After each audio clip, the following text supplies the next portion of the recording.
Criticism is part of the leadership job description. It doesn't mean you're doing something wrong, it means you are visible. The moment you become a leader, you basically invite feedback, opinions, and judgment. Some of it is helpful, some of it is messy, some of it is poorly delivered. And what determines your effectiveness as a leader is not whether criticism shows up, it's what you do in the moment it hits. Welcome to day 15 of our Leadership Momentum Sprint. And today's lesson is drawn from my book, Now That I'm a Manager, What Do I Do Next? And it's in chapter 5. So let's jump right into it. As you can predict, today we are working on one of the most important leadership skills you'll ever develop. And this is how to handle criticism without losing confidence, without losing credibility, without losing emotional control. This is the difference between leaders who grow under pressure and leaders who slowly burn out. And here's a reframe I want you to lock in early in this lesson. Criticism is just information, it's not identity.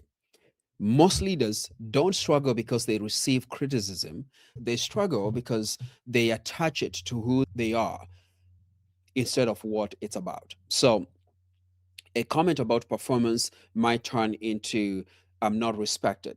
Feedback about communication might turn into failing as a leader. And that mental shift is where confidence erodes. So let me make this real for you. Imagine your boss says, "Hey, Chris, I think your team is a little unclear on priorities right now." That's it. That's all they said. That's the statement. But inside your head, the story explodes. What you hear potentially is they don't trust me. I should have handled this better. I'm letting everyone down. And the thing is, nothing changed on the outside. The statement stayed the same, but internally, everything shifted. And this is one of the reasons leaders feel drained by criticism, not because of the words said, but because of the meaning they assign to them. I've had my share of criticism as a team leader, as a business owner, as a speaker, as a coach, and even as a dad. I remember there's a time I went to an event on a weekend, and there were a bunch of people there that I've known for years. And I showed up with my two kids, my daughter and my son. And my wife was working. She's a nurse, so she was working at the hospital. And when I showed up, one of the ladies my age was like, "Oh, you can tell that these kids were dressed up by a man." And I took offense in that because I did the best I could. I worked hard to dress up my kids. And trust me, I know how to dress up my kids. It was a small thing, but I've never forgotten that because it hit the core. I care about my kids. I did the best that I could. But this person, for some reason, they felt they needed to criticize me. Now, I know for sure they don't even remember the statement they made, but I still remember because it was hurtful. It wasn't really mean, but it was hurtful. Most likely they said it in passing or maybe as a joke, but it was offensive. So whenever we get criticized, most of the times it hits a very personal part of who we are. And that's going to happen to you as a leader. And what I've learned is that when people criticize me, there is either some truth to what they are saying, and it's my job to find that truth, or they just don't like themselves, which is not my business. Personally, I choose not to be bothered by criticism.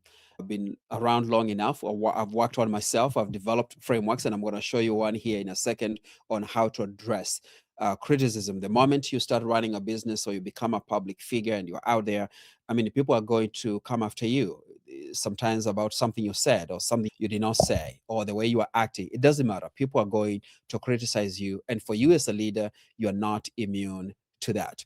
Truth be told, it's impossible to ignore criticism, which is why I created a tool to manage my criticism. And I use the same tool to teach leaders like you. And I'm going to walk you through that tool here in a second. The tool is called the criticism response loop. And it goes like this: you start with a pause, then you process the information, you separate facts from fiction, and you try to determine the purpose of that information, and then you pivot. And it's not about becoming emotionally numb, it's about staying grounded when pressure shows up. So here's the tool. It's in the worksheet, and we're going to go through the worksheet here in a few minutes. You pause your process, you find the purpose. Basically, you separate facts from fiction, and then you pivot. Step number one is the pause, which is also a skill. And this is not about silence, it's not about avoidance, it's just about pausing and breathing. So pause and breathe. There's something we refer to as emotional speed, which is a way to respond to something as fast as you can based on the emotions that you are experiencing. One thing to remember is that emotional speed leads to emotional mistakes. So you just have to be careful about that. A pause gives your nervous system time to catch up with what has been said, with what's happening, with what you're experiencing. I've watched so many talented leaders lose credibility in seconds, not because they were wrong, but because they reacted too fast. So, as a leader, again, you need to be very careful.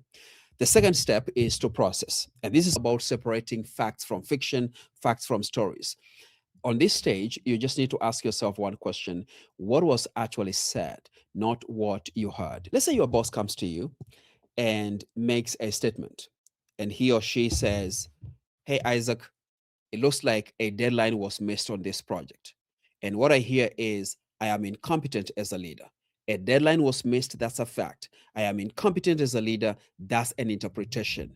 A deadline was missed is a fact. I'm not good enough as a leader, that's an interpretation, and that's a story I'm telling myself." Leaders who grow to a higher level learn to respond to facts, not to their internal story. Step number three is purpose. And this is you internalizing and trying to find the real purpose of the criticism. Again, if your boss says something, you need to ask yourself, what is this truly all about? And of course, if you're not sure, you need to ask for clarification. And you got to ask yourself, is it my behavior that they observed? Is it an expectation that I did not meet? Is it my communication that's not clear? Is it a capacity issue where I need to grow in some form, maybe a skill, or in enhancing my abilities? You really have to slow down and ask yourself those questions. Criticism often points to a misalignment, not a personal failure. And that's why you got to slow down and figure that out. Step number four is to pivot.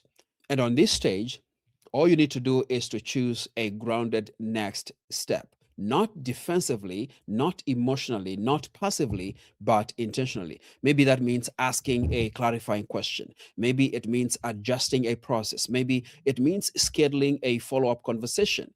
Leadership shows up in what you do next, not what happens in between. One thing I know for sure is that you're going to receive criticism from above, you're going to receive criticism from right across, that's your peers, and you're going to receive criticism from underneath you. So today's focus is not perfection, it's awareness.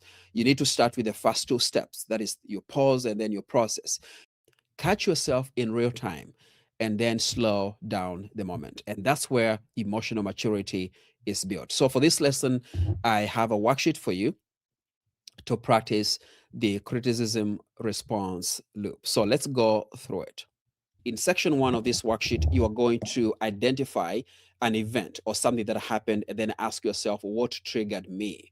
So describe a recent moment where criticism made you react. So that's step number one. Section number two, you're going to apply the criticism response loop.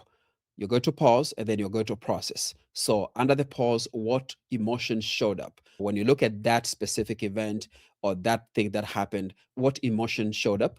And then under the process, you need to separate facts from interpretations. What are the facts? What is it all about? And then what was your interpretation? In section number three, you are going to identify the purpose for the criticism. The big question is, what was the real purpose behind the criticism? Was it performance? Was it clarity, expectation, tone, alignment, communication? Any of those could be possible for the criticism.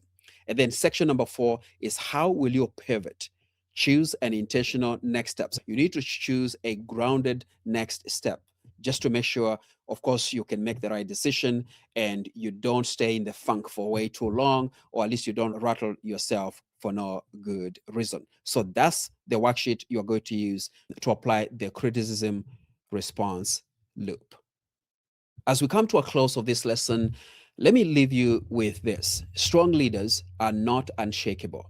They are self regulated. They don't need to defend their value. They don't need to explain themselves into exhaustion. They don't need to win every time. They stay centered. They stay curious. They stay intentional. And criticism does not weaken you. If handled well, it actually sharpens your leadership. It builds trust and it makes you stronger. And today, you've learned how to do exactly that. One pause at a time, one clearer response at a time, one level deeper into confident leadership. So keep going and keep leading. You are becoming the kind of leader others can trust. Thank you for being a part of this training, and I'll see you in the next lesson.